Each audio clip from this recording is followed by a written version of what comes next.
It's car con carne. Let's eat in the car. It's car con carne. And now here's the star of our show, James Van Alstyne.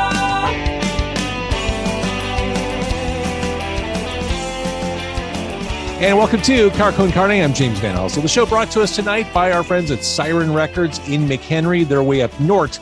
We'll be heading towards the south side in just a second here. Also, Car Con Carne presented by Phonation, a Chicago podcast compilation. 10 Chicago podcasts pressed onto handsome, highly collectible vinyl. As I'm recording this, as I'm doing this show, it is Tuesday night. And on Friday night, it all comes crashing to a halt. That's the way crowdfunding works on Kickstarter. It's an all or nothing thing. And 8 p.m. Friday is the deadline. If you would like to support Phonation, and I wish you would, because as of right now, I'm no mathematician, but only 1/50th of my Facebook friends have supported Phonation. I would like more than that. Just to show up, $5. $5. That's all I'm asking for. I'm not begging. It'd be nice. It'd be cool if you did. Phonation, a Chicago podcast compilation. If you are a fan of podcasts, which I hope you are, because you're watching and listening to this podcast. If you're a fan of records, which in the modern day, how can you not be? If you're a fan of supporting Chicago stuff and Chicago culture, which, come on, Phonation on Kickstarter. There, I'm done with my huckster pitches.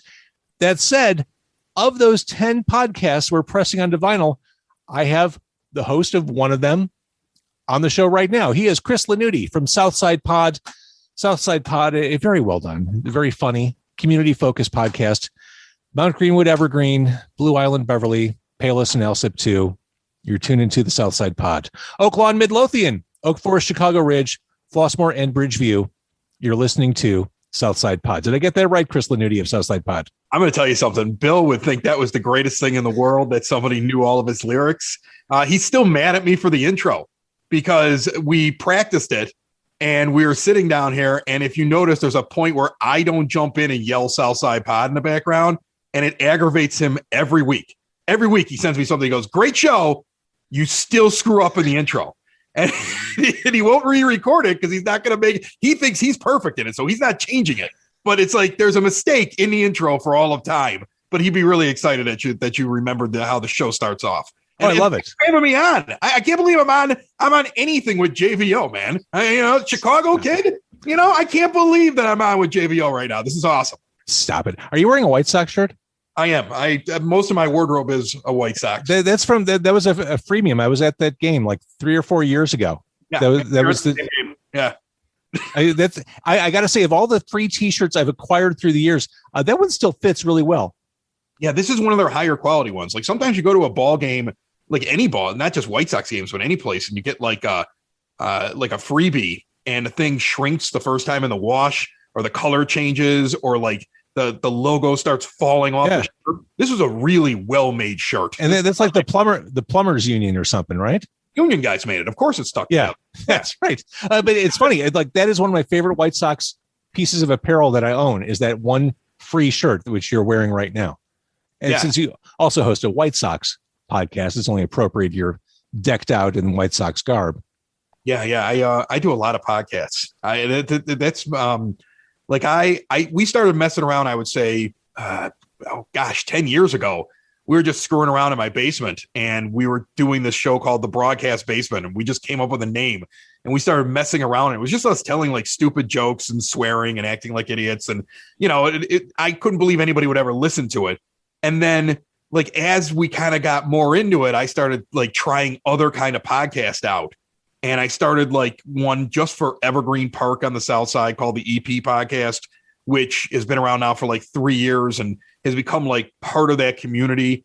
And then my buddy and I started one where we just started sitting at my bar down here talking about the White Sox, and Sox in the Basement now is just a huge podcast in the White Sox lexicon. Like, that it's one of the go-to ones. And I'm still surprised by that. And then the guys who I started the original stupid show with were like, why don't we have a show? Right. So Southside Pod was born, and it's done a lot better than the original one. And I appreciate you including us in your project right now. I hope that more of your Facebook friends start donating. Seriously, 150th. I'm not bitter, but come on. But I love Southside Pod. I mean, for someone, I'm a North Side guy. I love the South Side. I love my friends on the South Side. This is great, and I think you figured it out, Chris. Something that I'd like to think I figured out as well. Hyperlocal is the only thing that cuts through in podcasting. Every other concept has been or has currently been done. Like, there's nothing new you can bring to the podcasting universe. So by planting your flag in something that is unique and local, that's the only way through.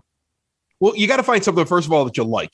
Like, you Absolutely. have to really be passionate about it. Like my White Sox show, like, I have people ask me, like, well, why do some of your shows work so well? And I always go, well, I care about them. Like, I can do the Evergreen Park one because I live in Evergreen Park. And my kids go to school in Evergreen Park. I've been in Evergreen Park for 15 years.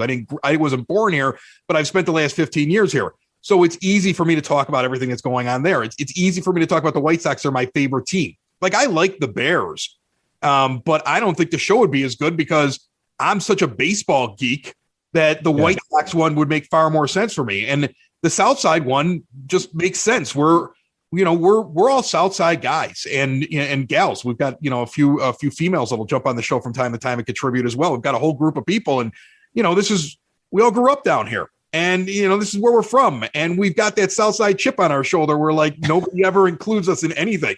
Like, whenever they put out like the top 25 places to get a burger, there's never one for the South Side. Like, best 25 places to get a slice, best 25 places to go get a beer. It's like the most South they get is like Cermak. Like, that's maybe that's it. Like, they got no South Loop. They got, here's our South Side location. It's just south of the river. Like, I mean, that's how it is. So this was like a missing thing for the South Side, and that's why we thought it'd be a fun idea, and it's taken off. We're really enjoying doing it. It's so funny you say that. I've been going to Blue Island a lot. There's a lot to do in Blue Island. I go to Rock Island Public House. I go to Blue Island Beer Company, and I think the last time I was at Blue Island Beer Company, the owner, Alan, said to me, "Wow, man, thank you so much for coming all the way out here." Like I just made a trip to the south of France, but it's true. It's that South Side chip on the shoulder. And there is, I think, on the, to disparage the North Side, there's that perception that the South Side is like traveling across the globe to get to where you're going. Well, like, it's not a quick 20-minute trip up 94 and 57 to go to Blue Island or Alsip or any of those places. Yeah, and I think that's the funny thing that you see. Southsiders don't have that perspective, because I think a lot of us at some point will get to a certain age. We're like, hey, I'm going to go party downtown, or I'm going to go head up into the Wrigleyville neighborhood, or I'm going to go find some place where, like, things are happening.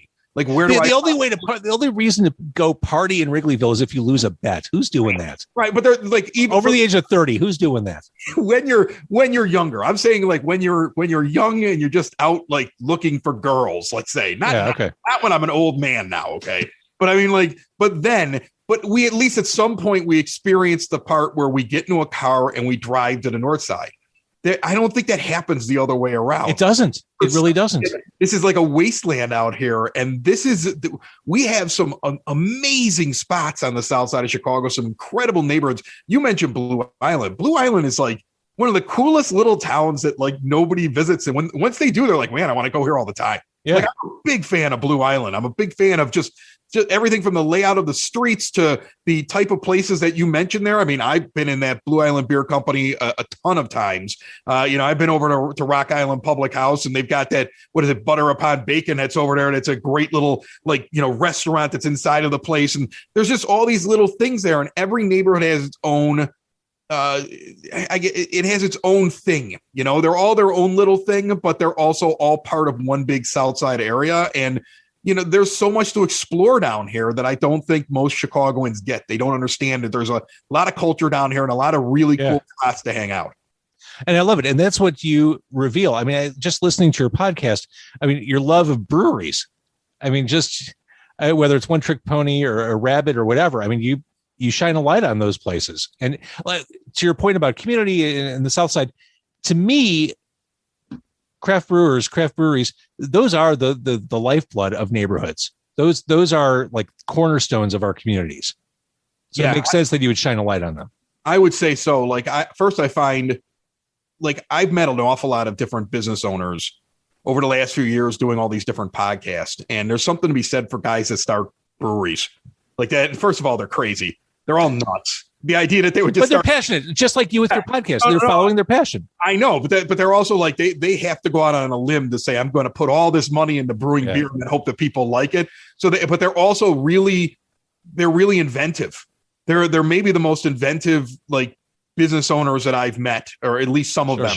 And you get these very interesting spots with really interesting stories and how they got there, and they all have their own little things that are unique to them, not only in the beer, but maybe how they serve it and how the building and the location and everything else like that. They're just so fascinating to go and explore. That's why I think I enjoy going to them so much. They all have their own little story, and they all have not only with the brewery, but the people that actually own them. I've just really enjoyed exploring breweries, and the Southside's got a great group of breweries. I mean, the Dixie Highway Brewery Trail is just neat. I mean, that thing runs from Beverly with Open Outcry and Horse Thief, that runs all the way through Blue Island, heads out to all the way to Crete with Evil Horse. And then you got the new place that I think we just did recently that's out in Chicago Ridge that won Allegiance, which is a brewery that started during the pandemic. And I don't understand how you start any business during a pandemic and it grows as big as theirs did. And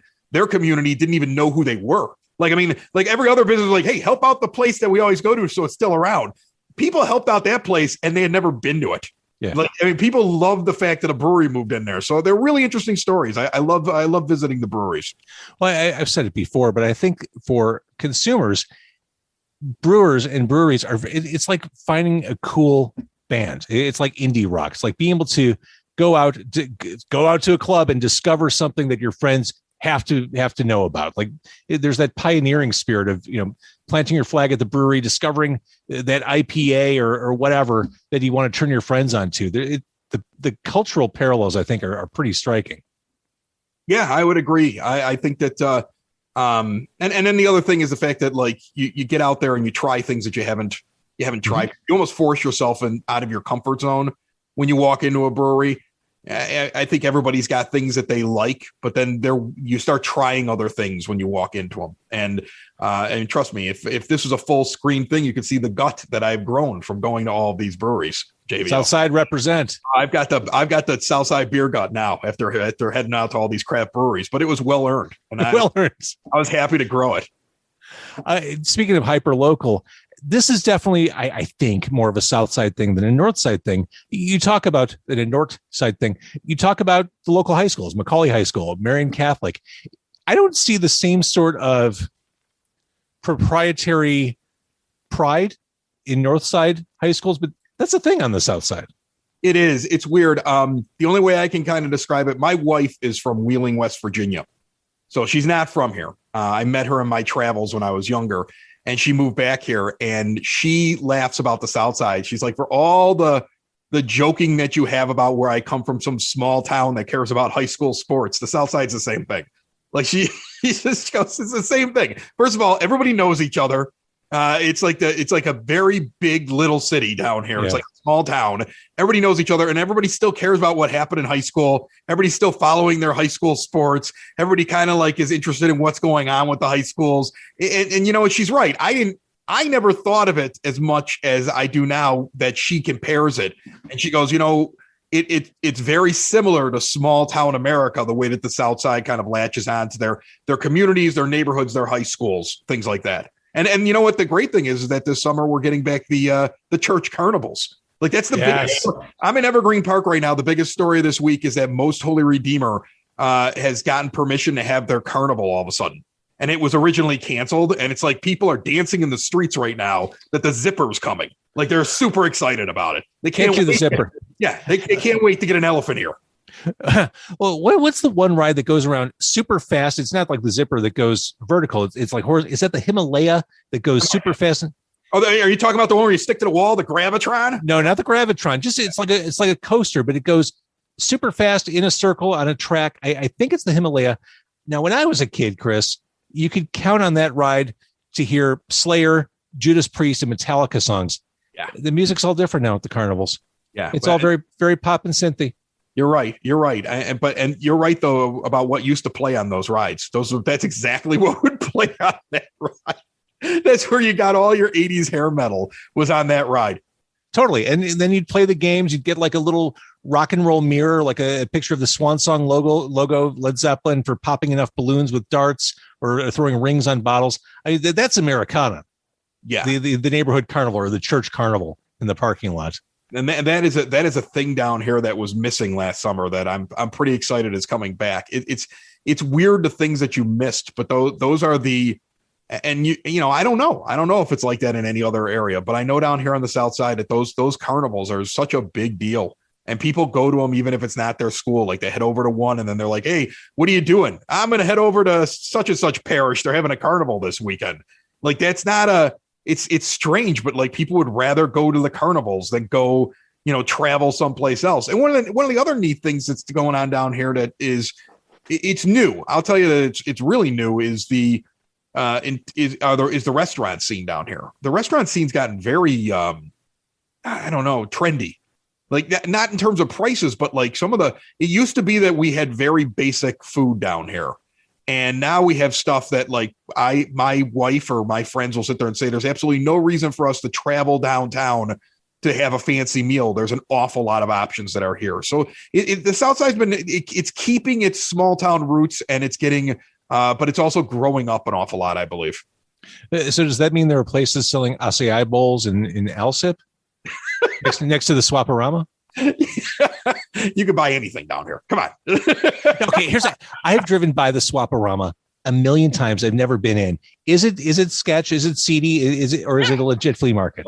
It's a flea market. I mean, first of all, what flea market isn't a little sketchy? You know, I mean, I've been in them before. I don't hang out in flea markets though. I mean, I'm sure there are Southsiders that like to hang out in flea markets. I'm a record collector. I'm looking for any excuse to find used vinyl. Well, then go to a flea market, I guess. I don't know what you find in flea markets. I think the last time I was in a flea market, my grandmother dragged me there, and I'm lucky I left with the same grandmother. All right. I mean, I remember being frightened the entire time I was there. Yeah.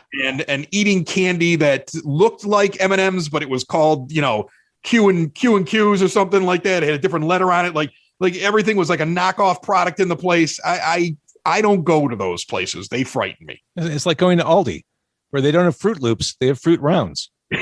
It's like a parallel universe. Yeah. And or you can go to, we're going to be featuring it, I think, on one of the shows very soon, heading to the Jewel in Alsip.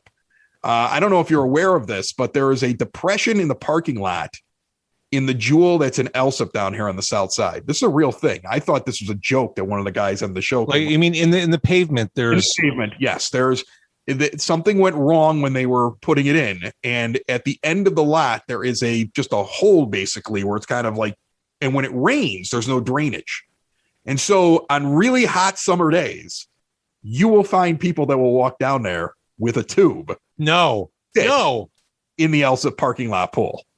That is a real thing. That is so lo-fi. That's so unbelievable. If you're looking for something like, you know, skip the flea market, go to the Elsa Jewel pool and check that out sometime, JBL. Do people on the South Side really say jewels? I've honestly never heard someone say go to the I've jewels. Never said jewels before in my life. It's one of those things that like people always say that we say. I've never said it in my life that way. I've never heard anyone say that. No, I don't know where that comes from. And I've never gotten. Sometimes you hear people who will like make fun of Chicago accents, and they'll say something. I'll be like, I don't say it that way. I've never heard anybody else say it that way. The jewels thing is not something that I've ever really heard anybody say honestly. I've heard people say it as a joke, but I've never heard somebody just say it. How would you describe the Chicago accent to someone who doesn't know? Wow. Well, first of all, it's the correct way to talk, but there it is. but I can't. You see, here's the thing. I have a different perspective on it because it's how I speak compared to what other people think. I'll tell you this great story if you'll indulge me for a second. I was doing long time ago in another life. I did a little radio, and I was in Wheeling. Great industry, by the way. Nothing but promise. Yeah. I mean, I recommend it to every young kid. Throw everything into being a radio broadcaster, and I'm sure your dreams will come true. All right.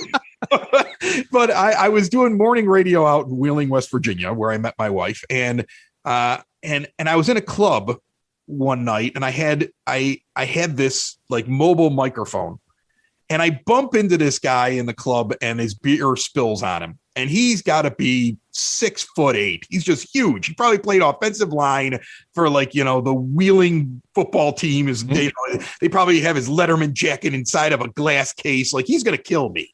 And he looks at me and he starts yelling at me that I spilled a drink. And, I turn around and I said something like, "Hey man, calm down." And it's all I said. And he took 2 steps back.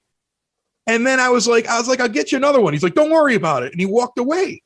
And I'm sitting at the bar 2 seconds later. Another guy walks up who's from the radio station. He goes, "Man, you're scary when you're angry." I said, "It wasn't angry." He goes, "No, you sound like Joe Pesci when you get upset." And I have now heard, in my travels, there are a lot of people that find our accent to be very frightening when we get angry or when we get agitated or when we get excited. I was in Reno, Nevada, and they did a survey of all the people on the radio station. And it came back that 82% of women in Reno, Nevada thought I sounded angry all the time on the air because of my accent. So my accent was an issue because it sounds to other people that I'm agitated or angry or even when I'm happy, I sound angry. So I don't know what my accent sounds like. It sounds normal to me. But there are other places in this country where our accent scares the bejesus out of people. That's interesting. And here's the thing, Chris, listening to Southside Pod and listening to everything else you do, I think you have a very approachable style and delivery. You sound like the kind of dude I'd hang out with. Thank you. In fact, we should hang out. We should hang out. It's all my fault we're not hanging out. I'm going to admit to everybody, I wanted to hang out with JVO, and then I got sick this week, and it's not the COVID. I don't have the Rona. I'm all vaccinated, but turns out that the COVID vaccine does not protect against everything else in the world. I wish it did. One shot, I could do whatever I wanted to, and I don't have to wash my hands anymore, and I can use public restrooms, and I can just eat right off of the counter inside of the gas station restroom and not get sick. But supposedly you can still get other things, and I couldn't come see JVO. So wait, so you're saying that even though you're vaccinated for COVID, you shouldn't raw dog a drifter? No, and that should be on the label. Like, they should give you something after the COVID shot. Thank you. Know that before you do such a thing, because I feel like there should be warning. I mean, like, they put don't drink this right away, it's hot, or warning contents are hot. And on my McDonald's coffee, there should be something that also warns me not to take part in behavior like that after I take a COVID vaccine. Well, Chris, since you are the unofficial ambassador of the South Side, at least on Car Con Carne, you are. You talked about how there is a blind spot for people who aren't on the North Side for what goes on there culturally. As far as cheap eats, like a great dive that may be off the radar, where would you send us to? Wow, you put me on the spot. You should send these questions in advance. I shouldn't. That's terrible journalism. A cheap eats place that you should I've gotten really bad with understanding what's cheap and what isn't cheap. That's the thing. I've gotten poor at trying to figure out what is it, what's inside of everybody's budget. I could tell you places that I enjoy going to that maybe are a little bit off. Let's start there. We can kind of go somewhere like that. So I enjoy kind of spots down here that you might want to go and try. You mentioned out in Blue Island, that Rock Island Public House, the Butter Upon Bacon. That is a neat little space because the food that's down there is it's stuff that you wouldn't be able to find anywhere else inside of an atmosphere that you wouldn't even think they're serving food. If you didn't notice that there was that little counter there, you wouldn't even realize that there was food there. And then when you go there, they have this gourmet stuff that they're cooking in the back. Oh, it's elevated bar food. It is elevated bar food. Right. I mean, that's some good stuff. Other places that I kind of enjoy eating down here, like places I like to eat out and check out.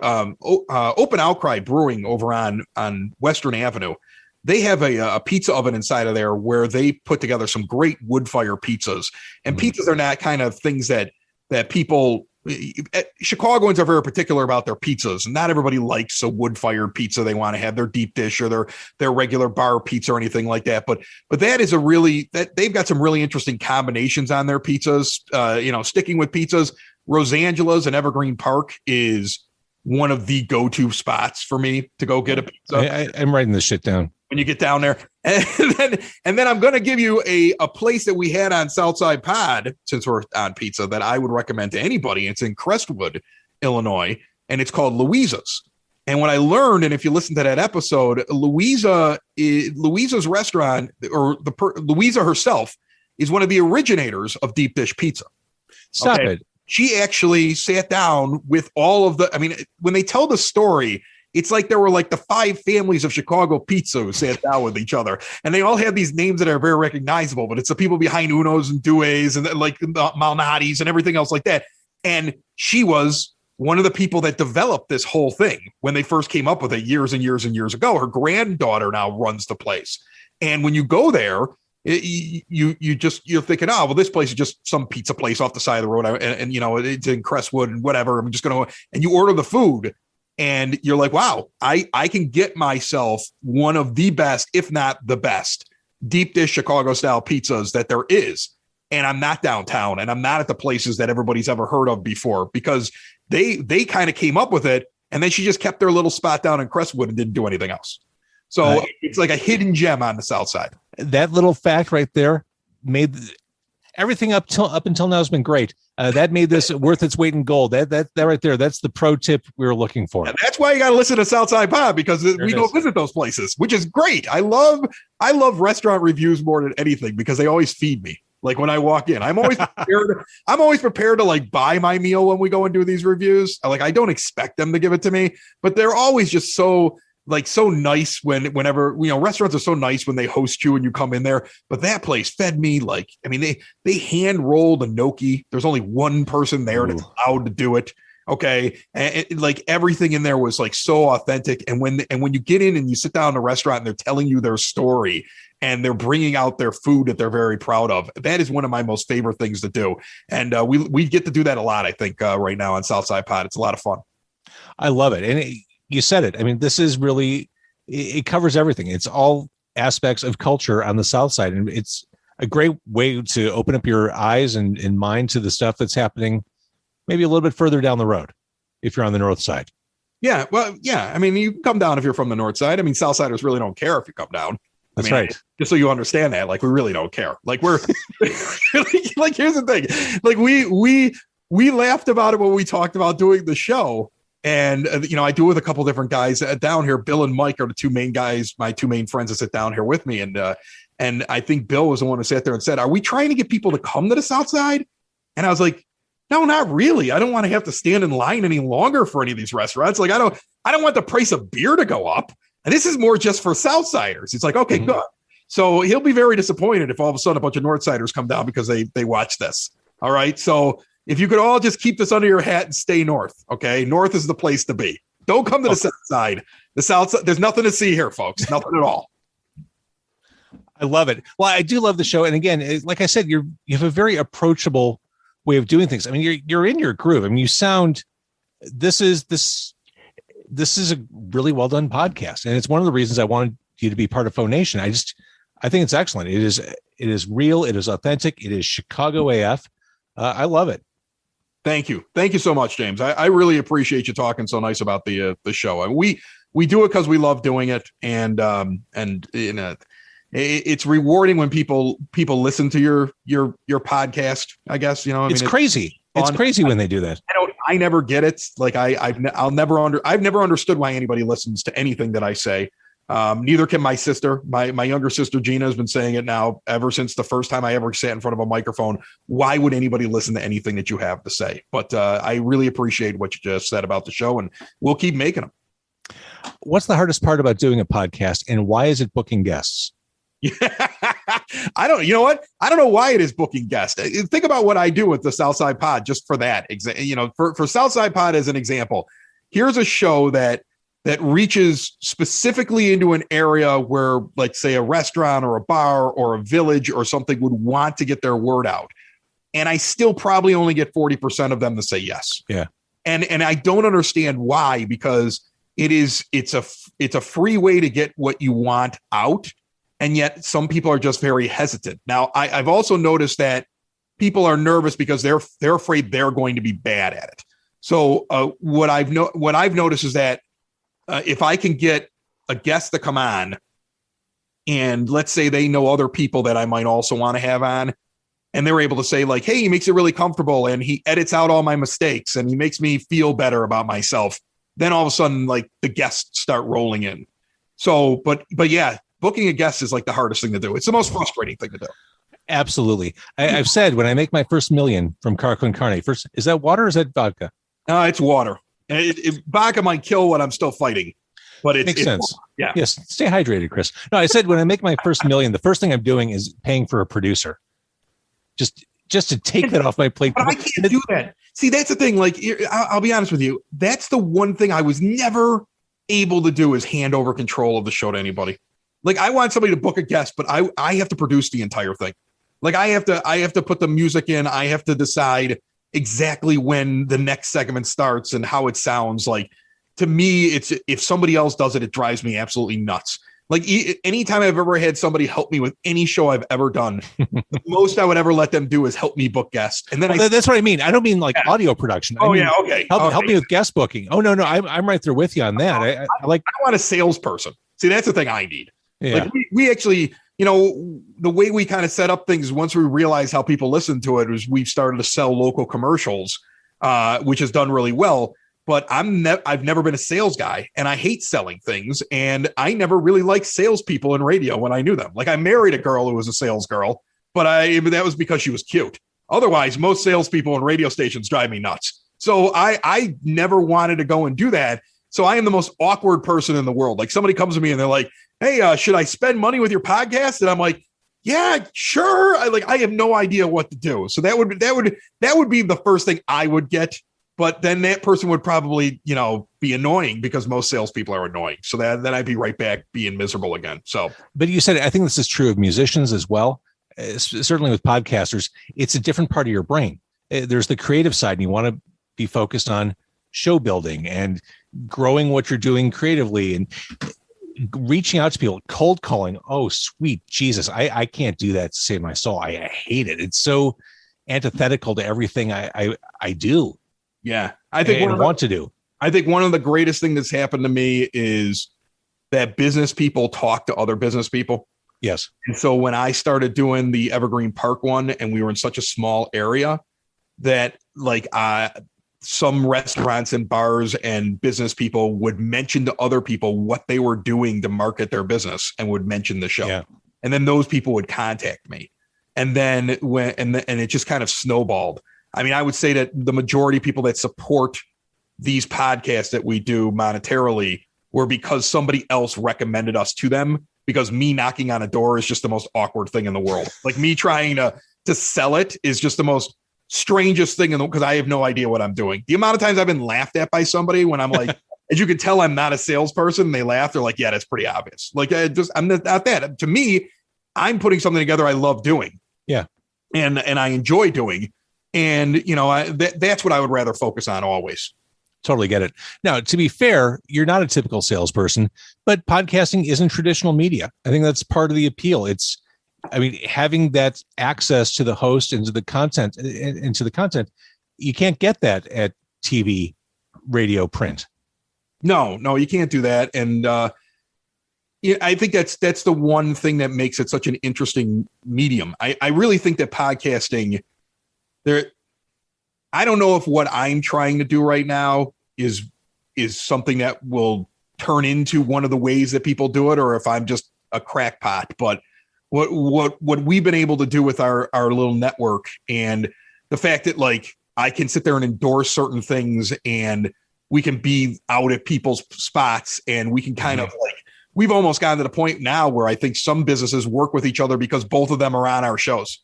And so they meet each other because of it. And then they start collaborating with each other. We kind of become part of that. And then the hyper local thing, like you said earlier on, hyper local is the way to go. I think that if you really want to get into podcasting, first of all, you have to really love what you're going to talk about, because you can't fake it. You can't fake it. At some point, you're going to get tired, and then it's going to come through that you either don't know what you're talking about or you don't care about it. And then the other thing is, why would anybody ever support your podcast or put any money behind it if there wasn't a benefit in the long term for that person? People don't just give money for free. So, when you're hyper local, or when you serve like a certain segment of the population, then all of a sudden you become something that's more valuable. There's one Joe Rogan. That's it. Everybody else is trying to be him. You're just spinning your wheels. You know, you have to find what you are and then create what you are like making, and then also do it with the mindset of who does it serve? And, you know, can I enjoy what I'm doing and be happy with it? But it also serves a purpose that other people might want to be involved with it. And I think that's the real trick to podcasting going forward. I completely agree. And we see, I mean, the barrier for entry for podcasting is so low. Anyone can do it. Yeah.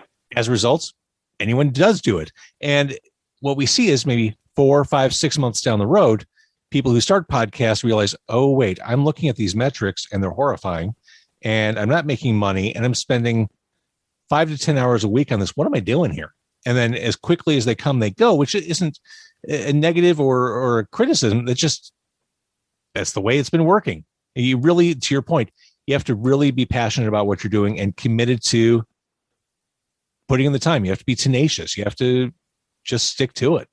You have to want it too. I mean, you have to be able to force your way through bad weeks. Like, perfect example is this past week. Like running. I mean, I have 4 podcasts that I currently appear on and produce. And then I produce 2 other ones that are on the network for people that do theirs. So I have 6 different podcasts. 2 of them run twice a week. So that's 8 shows that have to be done in like a regular work week, plus all the stuff that we do with the network. And like I said, the annoying sales stuff, everything like that. Right.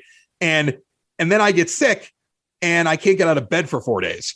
Like, and so like you get to this point sometimes where you're just like, if I didn't love it, I would have given up this week. Like, this would have been the week. I'd have been like, that's it. I'm done. Not a podcaster anymore. This is stupid. It's a waste of my time. This many things went wrong this week. I'm done with it. Like, that's why it's important to do something you really like doing, because it's not easy. You know, I think that everybody, like you said, with the accessibility and everybody can start one, everybody dreams of, you know, being on the radio or being on television or, you know, being famous. I mean, what the heck? That's what Twitter is. Twitter is just a way for everybody to get a chance to be famous, even if just for a moment. Mm-hmm. But the thing is that you're not doing it for the fame. Like, you didn't start broadcasting because you wanted to be famous. No, I started the creativity of it. I started broadcasting. Yeah. I like the creativity of it, but I feel like that there's a lot of people that do it because they're like, oh, this is great. People will think I'm awesome. I'll have fans, and then it'll be an easy job. And it's not that. And that's the thing. You know, I don't think people understand that all the time. Yeah, it's funny. I was talking about this. I forgot, someone recently on the podcast. I got into radio. I think I was talking about it on Scott Lucas's podcast, Lifers, which is fantastic. Also part of Phonation. I got into broadcasting because I wanted to play music. I wanted to talk about records. That's it. And what was most surprising to me when I first started my broadcasting career at Q101 in Chicago, a lot of the disc jockeys who were there full time, yeah, they liked music, but they didn't like music. They weren't going to shows. They weren't avid music collectors. They thought music was cool, but they were on the radio to be famous, to be the next Jonathan Brandmeier or Steve Dahl or Kevin Matthews. And I just didn't get it. Yeah, I got into it because I mean, I'm going to sound so stupid when I say it, but I got into it because I loved the idea of the theater of radio. Like, I was a morning guy. That's all I wanted to be, was a morning guy. I listened to Chicago morning radio, and I loved when they did things that sounded real that might not have been real. When they sucked you into a storyline that made you sit inside of the car, even though you were 5 minutes late. Yeah. Going to. I know what you mean. And I thought that was so cool. And there were a lot of guys that did it. The guy that always pops into my head is I always thought Mancow Muller was really good at it, for all the things that he does every once in a while that were kind of obnoxious. He was really good at that theater of the mind stuff back there in the 90s. It was incredible. And when I started doing like morning radio, that's what I wanted to do. I wanted to tell a story, and I wanted to, I wanted it to be funny, but it was more the creative part. Like, I never thought anybody was listening to it. Like, I remember the first time somebody came in and actually showed me something that said people were listening to it, and I was in shock. Like, I never believed anybody was listening to it. Like, my first year ever on the radio, I was on 107.1 The Planet in Champaign, Illinois. And my first time I was on morning radio. We were about 8 months into it. And that morning. Wait, I've got to interrupt you, Chris. Yeah. I'm not saying you're one of these people, but I swear to God, everyone I know who's come from The Planet at WPGU walks out of that radio station and that experience thinking that they're a broadcast Hall of Famer. No, not at all. Not at all. Never. Am I crazy in that perception? A lot of people take themselves very seriously. There are a lot of people that went there to think they're great. And you know what? They would all laugh at me because of the fact that back when I was there, I thought I was great. But I'm very well aware that there was nothing that special about me. But at the time, all of a sudden, like we shot up. We were number one in like all these big demographics, and I couldn't believe it, to the point where I was so focused on putting together a show that when somebody said people were listening, I just thought it was a mistake. So I couldn't wait for my time there to end and go to another radio station before somebody realized I wasn't funny. Like I was number one, like 18 to 34 for like a year. And I wanted to get out of there before the next ratings book came out because I was convinced this was a mistake. You had imposter syndrome. Huh? You had imposter syndrome. That's what I was like. I was like, there's no way that this is entertaining to anybody. So like where most people get into it and they're like, I'm great and I'm doing it for the fame. I was like, somebody's going to figure me out at some point here. Like this is like I'm having fun, but there's no way other people are enjoying this. That's how I was. It's so interesting. My perceptions of doing radio, how they've evolved and changed since I've been podcasting for the past 15 or whatever years. As we're recording this on Tuesday night, I'm going to be doing an interview tomorrow morning on the morning show on WLSAM about Phonation. And the interview, I think, is scheduled for 6 minutes, which is normal. I've done talk radio. That's normal. It feels really weird to commit to a 6-minute interview. Like we've probably talked for 40 minutes so far. Like the idea of having to condense everything into a 6-minute best of, it's almost hard to do at this point. Yeah, that's a hard thing to do. And it's weird. It goes against everything that you're trained to do.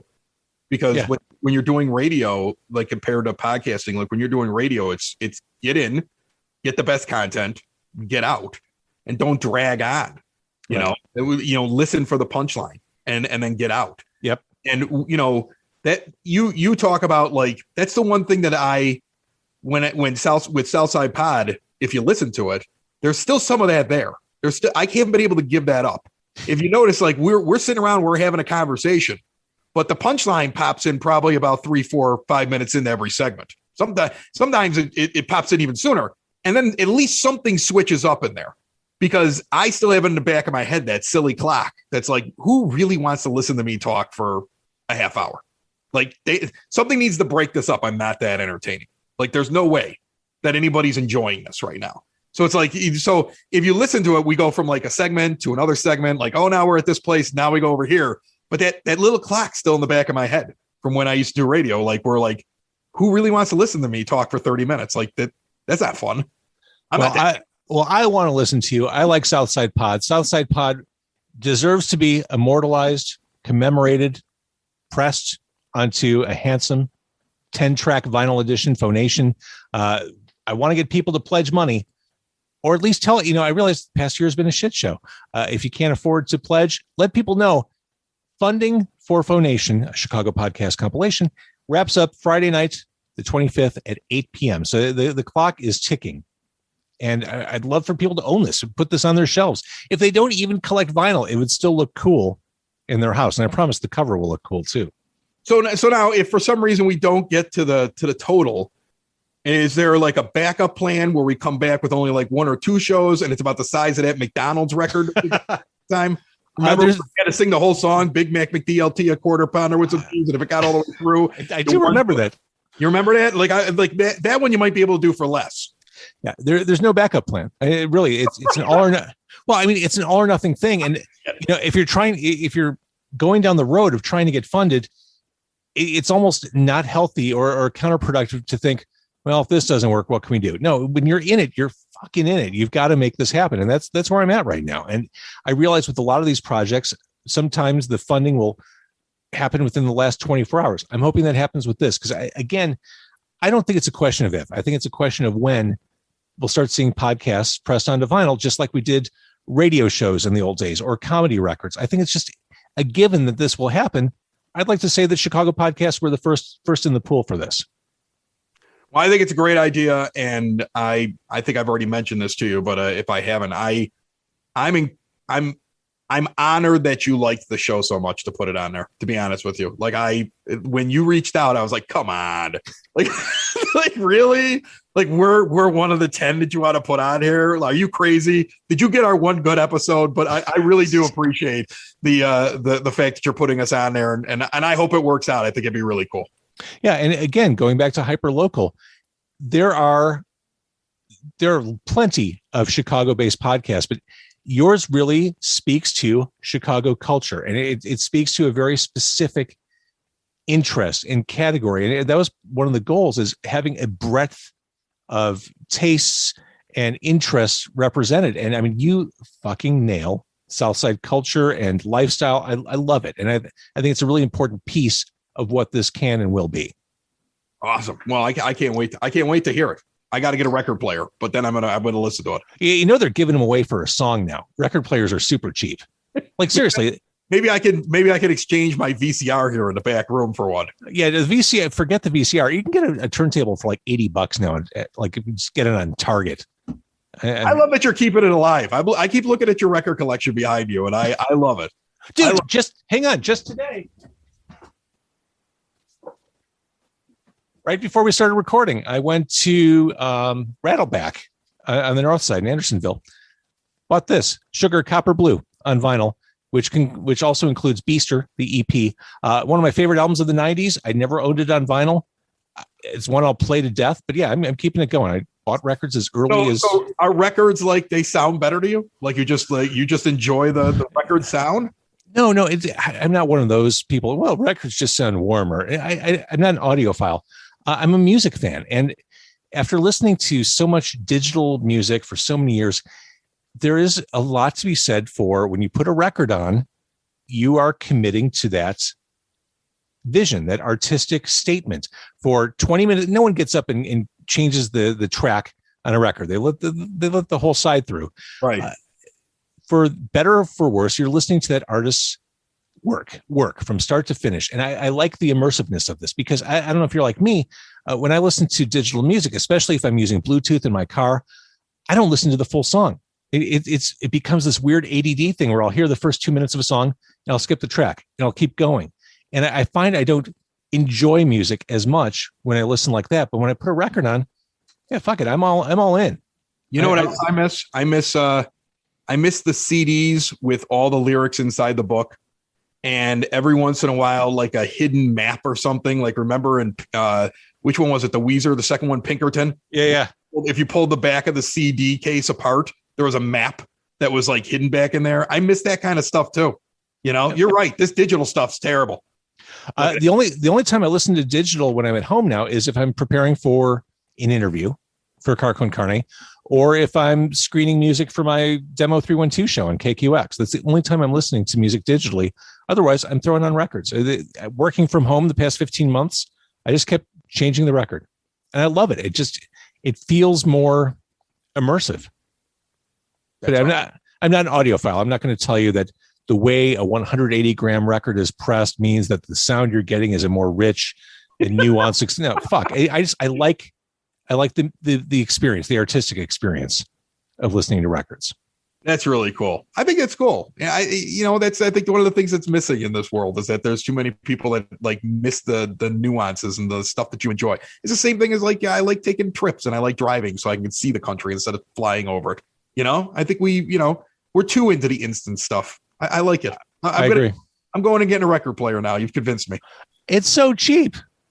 And then you can go to Beverly Records on the South Side. There you go. You can interview them about their long history in Beverly. I'm not going to feed you more guest ideas, but all right. You can be my producer. Like I said, we need one of those over That's here. Right. All right. Chris Lanuti of Southside Pod, southsidepod.com is where we can learn and hear everything we need to learn and hear about Southside Pod. And keep doing what you're doing. You're doing a fantastic job. Thank you, JVO. Thanks for having me on.